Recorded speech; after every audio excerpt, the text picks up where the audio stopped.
Bonjour à tous, bienvenue dans cette vidéo Bugeot où je vais mettre en place le mois de mai. Alors c'est compliqué de se sentir pleinement dans les bonnes humeurs du printemps en ce moment vu qu'il pleut beaucoup, y compris quand j'ai fait cette vidéo, donc il y a une variation de lumière assez importante au cours de la vidéo, mais peu importe. Je vais donc ici m'orienter vers de l'eau, des hautes herbes, de la ruine et de la décadence. Alors j'ai mis en ligne sur mon Etsy cette série de 6 autocollants qui à la base s'inspirent des jardins anglais, un petit peu sauvages et avec beaucoup de décors de vieilles pierres et de ruines. Il y a pas mal de verdure autour, chose que je vais renforcer en utilisant des tampons de fraises sauvages ici, et je ferai une frise avec ces fraises. Et puis pour le côté vieille pierre, j'ai pris l'épée et la coupe de ma série de tampons sur le tarot.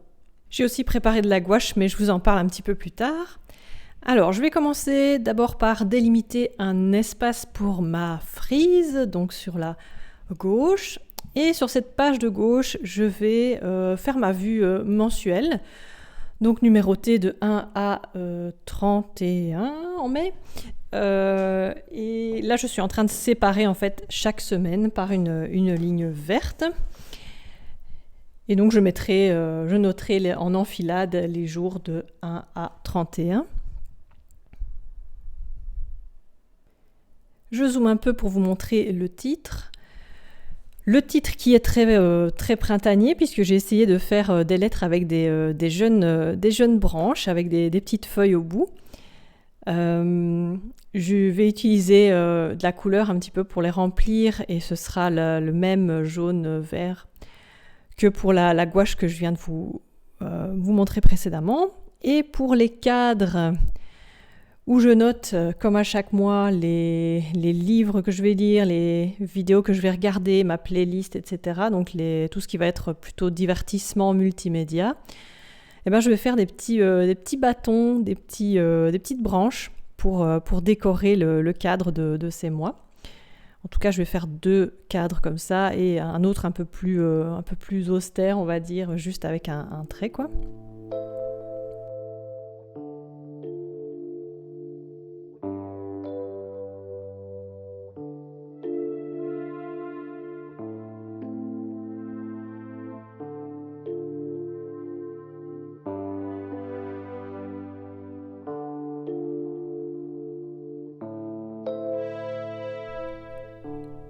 J'ai pris ici une gouache jaune verdâtre pour faire quelques aplats.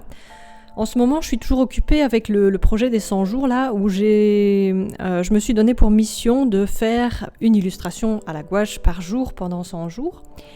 Ici, je suis aux 2/3 du parcours. J'ai fait une 60aine de gouaches et en fait, je me force pas à le faire tous les jours. Si l'énergie n'est pas là, je ne le fais pas.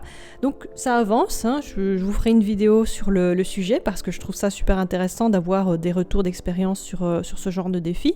Mais je prends mon temps pour faire ça correctement.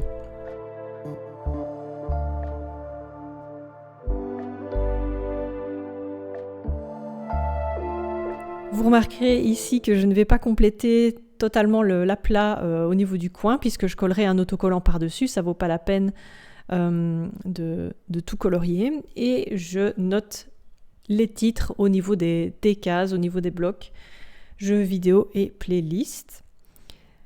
Ici vous voyez que j'utilise un stylo plume. Je vais essayer de plus en plus d'utiliser ce genre de matériel. D'ailleurs je vous ai préparé une vidéo, elle sortira le mois prochain, où je vous parle de matériel durable et réutilisable. Alors au niveau de la page de gauche, c'est ce que je vous disais tout à l'heure, j'indique les jours de semaine en enfilade. Et j'ajoute un petit peu de couleur au niveau du lettrage ici. Un petit dégradé avec 2 sortes de verts, de jaunes verts.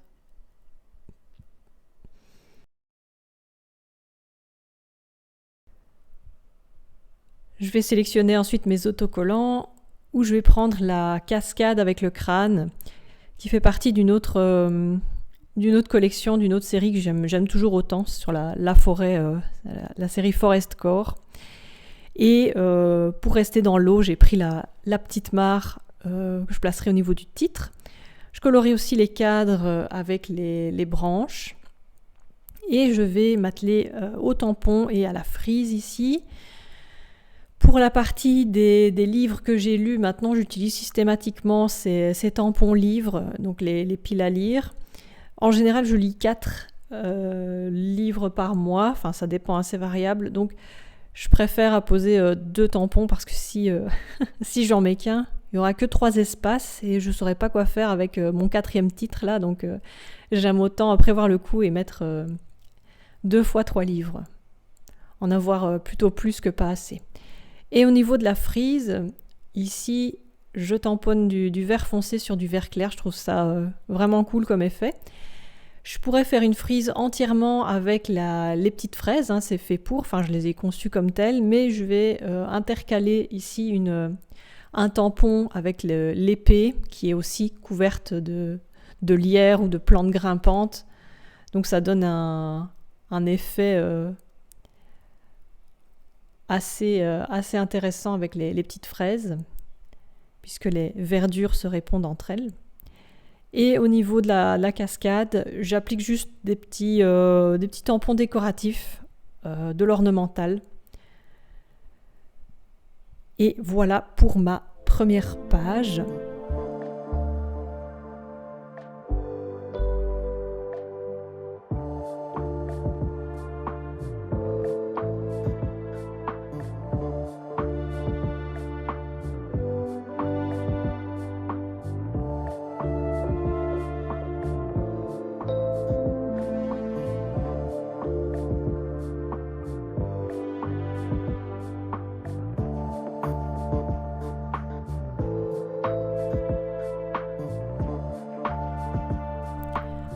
Pour les pages de semaine, j'ai divisé les pages en 3 colonnes.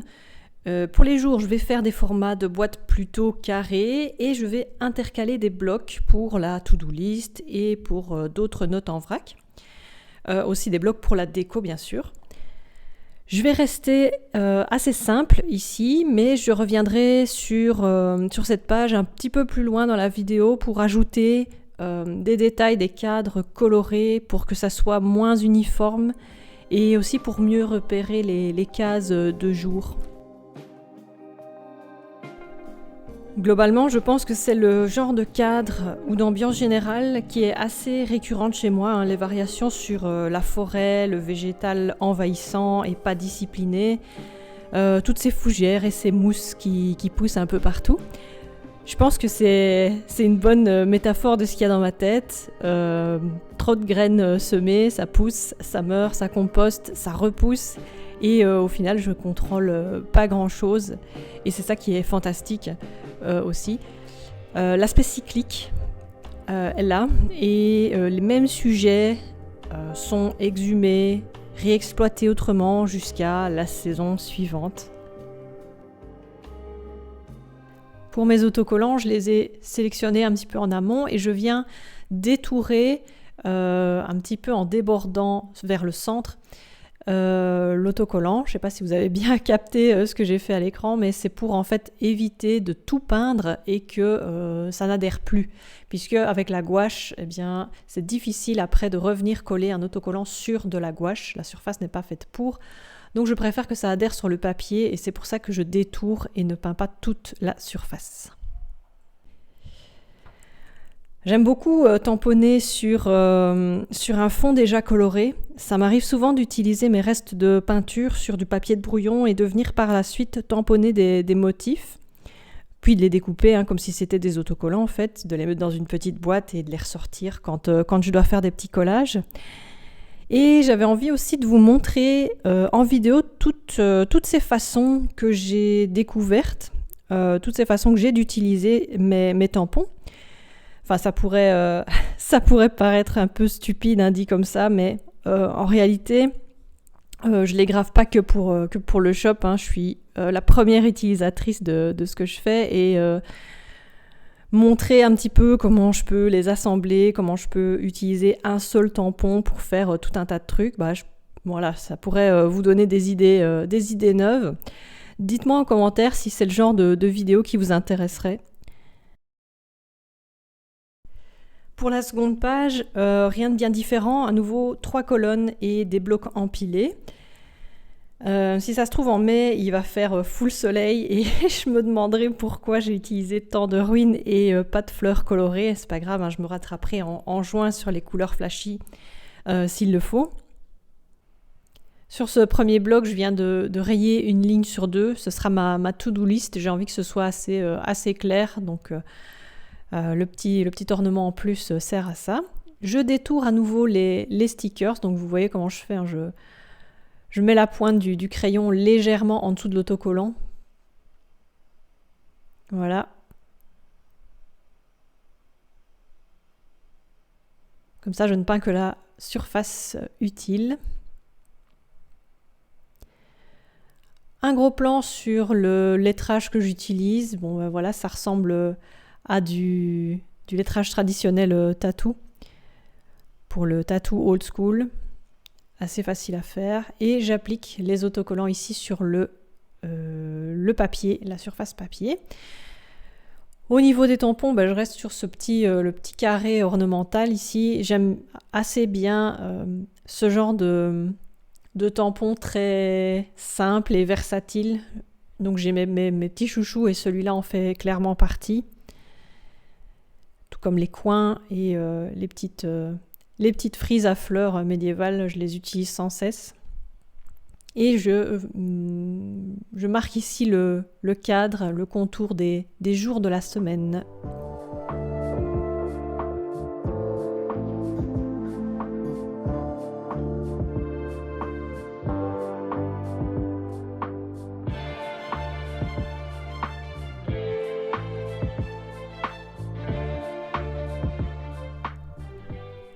Et sur la troisième double page, je vais faire la 5e semaine avec en face un espace pour la conclusion, divisé aussi en 3 colonnes. C'est juste pour le visuel, je ne ferai pas 3 conclusions différentes sur 3 domaines particuliers, même si je pourrais. Je vais juste faire un seul texte suivi, mais divisé en 3, quoi. Comme je journale pas mal ces temps-ci, depuis le burn-out, je me rends compte que j'ai besoin en fait de plus de pages en dehors de ces espaces de 2 semaines. Donc j'utilise quelques pages à la suite de celles que je vous montre ici. Ce qui fait que ça va assez vite en fait pour remplir ce carnet, ce bugeot, et je devrais déjà commencer un nouveau journal pour le mois de juin. Alors c'est vraiment pas optimal, j'aurais voulu commencer en juillet-août, pendant les grandes vacances.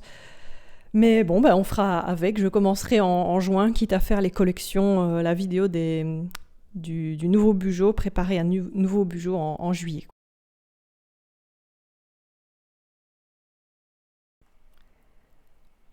Je vais coller ici mon dernier autocollant avec le petit pot de fleurs sur le piédestal.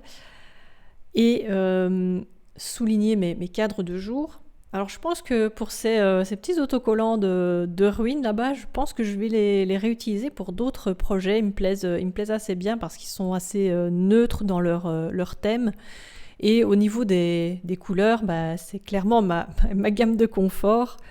Donc ils s'accordent assez bien avec tout un tas d'autres autocollants, d'autres séries d'autocollants que je peux avoir en stock. Alors pour la petite case de la conclusion, je vais à nouveau remettre l'épée au centre et lui créer une sorte de cadre avec le tampon ornemental. Là aussi vous m'avez vu faire ça souvent, limiter un tampon avec un morceau de papier pour ne pas que ça déborde du cadre. Ici, je vais faire tout un tour avec le même petit tampon.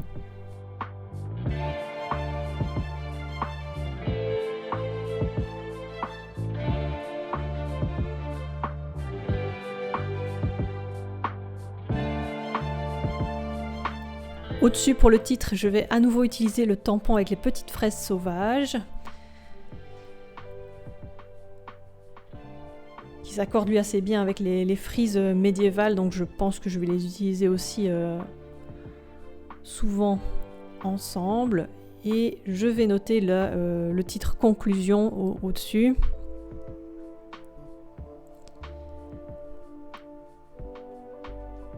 Pareil avec cette même typo un peu inspirée des tattoos old school où on souligne les verticales en faisant 2 traits.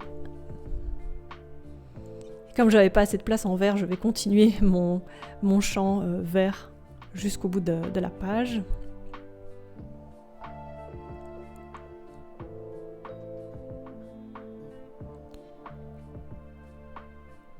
Et voilà pour ma dernière page du mois de mai. Ensuite, c'est de la finition. Je vais venir repasser sur les contours des cadres pour bien les délimiter sur cette page-ci et je vais revenir aussi en arrière.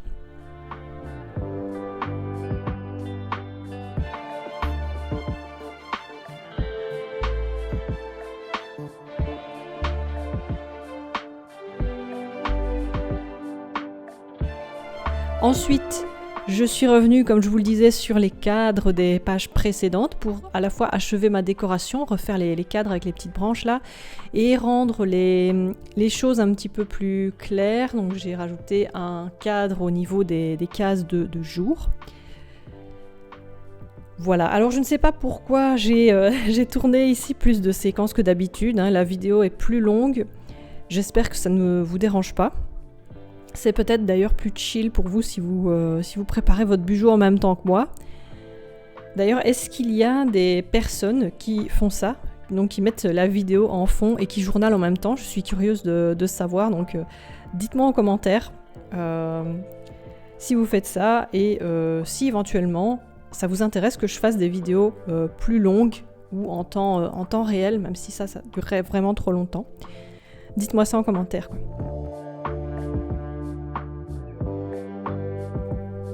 Ok, c'est tout pour cette mise en place. J'espère que vous avez apprécié le thème. N'hésitez pas à liker, à vous abonner et on se retrouve sous peu pour de nouvelles pages. À bientôt!